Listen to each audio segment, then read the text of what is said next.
दोस्तों, हमारे पुराणों में उल्लेखित है कि सतयुग से लेकर कलयुग तक सभी युगों में माघ मास की पूर्णिमा का सबसे बड़ा महत्व है। इस दिन भगवान श्री हरि विष्णु जी के नारायण रूप की विधिवत पूजा आराधना की जाती है। दोस्तों, सबसे पहले तो कमेंट सेक्शन में ओम नमो भगवते वासुदेवाय अवश्य लिखें। वीडियो को लाइक अवश्य कर दे रहे हैं। दोस्तों, पूर्णिमा तिथि एक ऐसी तिथि है जिसका इंतजार आज ही से नहीं हमेशा से किया जाता है। कारण भी है कि पूर्णिमा तिथि पर लक्ष्मी आराधना करने से बहुत जल्दी सफलता मिल जाती है। कहा जाता है कि लक्ष्मी और चंद्रमा आपस में भाई है, भाई बहन का संबंध है, क्योंकि दोनों की उत्पत्ति समुद्र से हुई है। और पूर्णिमा यानी कि चंद्रमा जिस दिन पूर्ण कलाओं के साथ होते हैं, कुछ दिन यदि हम लक्ष्मी जी की आराधना करते हैं तो दोस्तों कितनी प्रसन्न होती है कि धन संपदा से भर देती है। और धरती के लोकवासियों को भगवान ने भी कहा था कि आज के दिन मेरे साथ जो लक्ष्मी आराधना करेगा, आराधना के उपरांत देव के दर्शन करेगा, उन्हें प्रदान करेगा, उनके जीवन में हर प्रकार से सुख और समृद्धि प्रदान करेंगी। आज के इस वीडियो में हम आपको बताएंगे माघी पूर्णिमा के पावन अवसर पर किए जाने वाले सरल लेकिन बहुत ही प्रभावशाली उपाय है, क्योंकि इस बार माघ पूर्णिमा पर कई अद्भुत संयोग बन रहे हैं। इस दिन आयुष्मान सौभाग्य, रवि पुष्य और सर्वार्थ सिद्धि योग का संयोग भी बन रहा है। एक ही दिन में इतने सारे संयोग बनना बहुत शुभ माना जाता है। इन शुभ संयोग में मां लक्ष्मी की पूजा और उपाय करने से आर्थिक स्थिति मजबूत होती है। इन उपायों को करने से भगवान श्री हरि विष्णु जी, मां लक्ष्मी और साथ ही पितरों का भी आशीर्वाद प्राप्त होता है। पितृदोष से मुक्ति मिलती है, धन संबंधी सभी समस्याएं दूर हो जाती हैं, जीवन की दुख कष्ट मिट जाते हैं। दोस्तों, अगर आपने इस महासंयोग में कुछ महा उपाय कर लिए तो आपकी किस्मत को बदलते देर नहीं लगेगी। रातों रात आपकी किस्मत ऐसी बदलेगी जैसे कोई चमत्कार हो गया। और साथ ही आज की इस वीडियो में हम जानेंगे माघ पूर्णिमा 2024 में 23 या 24 फरवरी जानी पूर्णिमा की सही तारीख, शुभ मुहूर्त और महत्व और चंद्रोदय का सही समय क्या है, तो कब मनाई जाएगी 2024 और कब रखा जाएगा पूर्णिमा 2024 का व्रत क्या होगा, राहु काल का समय में अभिजीत मुहूर्त, पूजा विधि इस दिन क्या करें क्या नहीं, आई तो संपूर्ण जानकारी आज की वीडियो में हम आपको देने जा रहे हैं।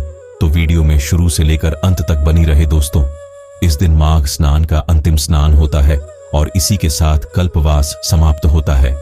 मान्यता है कि माह की पूर्णिमा पर देवता भी रूप बदलकर गंगा स्नान के लिए प्रयाग आते हैं। इसलिए इस दिन गंगा या किसी भी पवित्र नदी में स्नान करने का विशेष महत्व माना जाता है। कहते हैं कि इस दिन चंद्रमा अपनी 16 कलाओं से शोभायमान होकर अमृत की वर्षा करते हैं। इसके अंश वृक्ष, नदियों, जलाशयों और वनस्पतियों में होते हैं, इसलिए इनमें सारे रोगों से मुक्ति दिलाने वाले चमत्कारी गुण उत्पन्न होते हैं।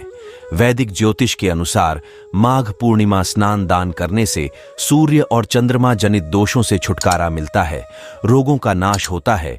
इसलिए इस दिन गंगा नदी में स्नान अवश्य करना चाहिए। और अगर ऐसा संभव न हो तो घर पर ही गंगा जल मिश्रित जल से नहा लेना चाहिए। साथ ही गंगा जल का आचमन करने यानी हथेली में थोड़ा सा गंगा जल लेकर कि लेने से भी पूर्ण फल प्राप्त होता है। माघ पूर्णिमा के दिन जो व्यक्ति सूर्योदय से पूर्व स्नान करके भगवान विष्णु की पूजा करता है, तिल के तेल का दीपक जलाता है और तिल से हवन करता है, उसे अनंत गुना पुण्य लाभ होता है। वह स्वर्ग में स्थान पा लेता है। अगले जन्म में श्रेष्ठ कुल में जन्म लेकर भौतिक सुखों को प्राप्त करता है। आए माघी पूर्णिमा पर भगवान विष्णु की पूजा और व्रत करने का विधान है। इससे हर तरह के पाप नष्ट हो जाते हैं। माघी पूर्णिमा की सुबह स्नान आदि करने के बाद ओम गृहिणी सूर्याय नमः इस मंत्र का जाप करते हुए सूर्य देव को जल भगवान विष्णु की पूजा करें। पितरों का तर्पण कर ब्राह्मणों को अन्य वस्त्र, कंबल, कपास, गोद, जी फल आदि का दान करें। इस दिन गौदान का विशेष फल प्राप्त होता है। इस दिन संयम पूर्वक आचरण कर व्रत करें। दिन भर कुछ खास नहीं, संभव हो तो एक समय फलाहार कर सकते हैं। इस दिन कलीसिया किसी पर क्रोध न करें, रही लड़ाई झगड़े से बचें, किसी की सहायता करें, अपने मन वचन कर्म के माध्यम से किसी का अपमान न हो, इसका ध्यान रखें। इस प्रकार संयम पूर्वक व्रत करने से खुराक का पूर्ण फल प्राप्त होता है। दोस्तों, पुराणों में पूर्णिमा का दिन बेहद पवित्र माना जाता है। पूर्णिमा तिथि के स्वामी भगवान विष्णु और मां लक्ष्मी जी हैं, इसलिए इस दिन भगवान विष्णु और महालक्ष्मी जी की आराधना करने से अनेक शुभ फल प्राप्त होते हैं। माघ पूर्णिमा के दिन भूलकर भी काले रंग के वस्त्र धारण न करें। इस दिन शांतिपूर्ण वातावरण बनाए रखें। इस दिन तामस चीजों का सेवन न करें। मांस, मदिरा, लहसुन, प्याज आदि से दूर रहे। पूर्ण ब्रह्मचर्य का पालन करें। पूर्णिमा के दिन चावल का दान करना भी बहुत शुभ होता है। इससे चंद्रमा, शनि दोष दूर हो जाते हैं। इस दिन पितरों को प्रसन्न करने के लिए और पितरों का आशीर्वाद पाने के लिए एक स्वच्छ लोटे में जल लें। उसमें थोड़ी सी शक्कर के दाने और थोड़े से काले तेल मिला लें। दक्षिण दिशा की तरफ मुंह करके चढ़ा दें। जल चढ़ाते समय मोम पितृदेव नमः इस मंत्र का जाप करते रहे। जल चढ़ाने के बाद भी 21 बार आप उसी मंत्र का जाप करें। त्रिदेव को प्रणाम करें। अपनी सभी जाने अनजाने में की गई गलतियों क्षमा मांगी। इससे पितरों को आधुनिक शांति मिलती है और वे प्रसन्न होकर कुछ स्रोतों को गमन करते हैं। आगे बढ़ने से पहले आपसे रिक्वेस्ट करते हैं कि वीडियो को लाइक जरूर करिएगा, दोस्तों को शेयर कर दीजिएगा और अगर आपने अभी तक चैनल को सब्सक्राइब नहीं किया है तो सत्य धार्मिक ज्ञान चैनल को सब्सक्राइब करके बेल आइकन जरूर दबाई है। तो सबसे पहले जान लेते हैं इस दिन किए जाने वाले महान उपाय के बारे में और इसके बाद जानेंगे पूर्णिमा की तिथि, शुभ मुहूर्त, पूजा विधि। दोस्तों, इस दिन धन की देवी महालक्ष्मी को प्रसन्न करने हेतु कुछ खास उपाय किए जाते हैं।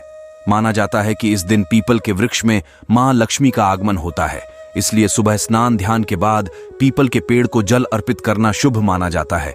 इससे मां की विशेष कृपा प्राप्त होती है। खों धर्म ग्रंथों के अनुसार लक्ष्मी समुद्र से उत्पन्न हुई है और कौड़ी भी समुद्र से ही निकलती है, इसीलिए गौरी में धन को आकर्षित करने का स्वाभाविक गुण होता है। पूर्णिमा के दिन मां लक्ष्मी को 11 कौड़ियां अर्पित करें। लक्ष्मी के सामने एक लाल वस्त्र, आप 11 कौड़ियां को रखें। लक्ष्मी का पूजन करें। मां लक्ष्मी को तिलक लगाने के बाद हल्दी से सभी कौड़ियों पर तिलक लगाया है। अगले दिन सुबह है। इन कौड़ियों को लाल वस्त्र में लपेटकर इसकी पोटली अपनी तिजोरी में रख रहा। फिर हर पूर्णिमा के दिन 3 कवियों को निकालकर कर देवी के चरणों में रहकर उन पर हल्दी से तिलक करें। फिर अगले दिन उन्हें लाल कपड़े में बांधकर तिजोरी में रखें। ऐसा करने से घर में मां लक्ष्मी का वास हो जाता है। दोस्तों, झाड़ू को मां लक्ष्मी का प्रतीक माना जाता है। देवी शीतला के हाथ में भी बड़ी और झाड़ू होता है। इस प्रकार झाड़ू का महत्व लक्ष्मी जी की प्रसन्नता के लिए हमेशा से रहा है। पूर्णिमा की रात को झाड़ू का एक आसान सा उपाय करके आप मां लक्ष्मी को प्रसन्न कर सकते हैं। आप अपने घर के ईशान उत्तर पूर्व कोने को साफ करें। दिशा भी थी मानी जाती है। उपाय करने के लिए आप एक नई झाड़ू लें। आप रोजाना जिस झाड़ू का घर में इस्तेमाल करते हैं, कुछ झाड़ू को भी लेते, लेकिन टूटी खराब झाड़ू का प्रयोग न करें। इस झाड़ू को स्वच्छ करेगा, फिर से उत्तर पूर्व कोने में लेटाकर रख दी। झाड़ू के ऊपरी हिस्से में 3 बार कलावा लपेटे और गांठ बांध झाड़ू पर हल्दी और कुमकुम अर्पित करें। चावल और फूल अर्पित करें। धूप दीप जलाएं। फिर मां लक्ष्मी को हाथ जोड़कर प्रणाम करें। उनसे निर्धनता को दूर करने की प्रार्थना करें। घर में सुख समृद्धि सौभाग्य लाने की प्रार्थना करें। झाड़ू को रात भर वही रहने दें। उसके ऊपर किसी की निगाह न पड़े, इसलिए कोई कपड़ा बिछा दें। सुबह उठकर आप झाड़ू के पास जाकर मां लक्ष्मी को प्रणाम करें। इसके बाद झाड़ू उठाकर सबसे पहले अपनी रसोई घर में झाड़ू लगाई और फिर पूरे घर में लगाएं। इस उपाय से धन आगमन शुरू हो जाता है।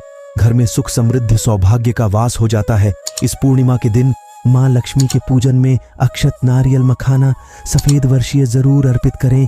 इस दिन की खीर का मां लक्ष्मी को भोग लगाएं। खीर के प्रसाद के रूप में बांटते। इस दिन श्री सूक्त, कणकधारा, स्तोत्र, विष्णु सहस्रनाम इत्यादि की पाठ करना शुभ फलों में वृद्धि दिलाता है। पूर्णिमा के दिन शिव जी का भी पूजन अवश्य करें।